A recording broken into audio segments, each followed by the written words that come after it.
Hi అండి. ఈ video వచ్చేసి మా అబ్బాయి ఉపనయనం అని చెప్పాను కదా. సో గోల్డ్ షాపింగ్కి వెళ్తున్నాం అనమాట. నేను, మా వారు, మా బాబు ఒక బండి మీద, మా పెద్ద బాబు గారు, మా ఇద్దరు అమ్మాయిలు ఒక బండి మీద వెళ్ళామండి. ఇంతకీ ఎక్కడికి వెళ్ళాం అనుకుంటున్నారా? మీ అందరికీ తెలిసిందే. డబ్బులు ఎవరికి ఊరికే రావు అని చెప్తారు కదా, ఒక గుండు అంకుల్ వాళ్ళ షాప్కి వెళ్ళామన్నమాట.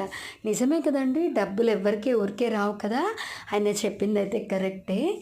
ఇక్కడ మా బాబుకి గోల్డ్ రింగ్ తీసుకోవడానికి వెళ్తున్నాం అనమాట. అంటే దాన్ని బటువు అంటారండి. ఒటుగు టైంలో తీసుకుంటాము. సో బాబయ్య కొడుకు కూర్చొని చూస్తున్నారు. ఇక నేను, మా పెద్ద బావగారు, పిల్లలు విండో షాపింగ్ అనమాట. అంటే అన్నీ చూస్తున్నాము, మధ్యలో వీళ్ళకి షూట్ చేస్తున్నాను నేను. సో వాళ్ళిద్దరూ డిసైడ్ చేసుకుని ఏది బాగుంది ఏది బాగాలేదు అనుకుంటున్నారు.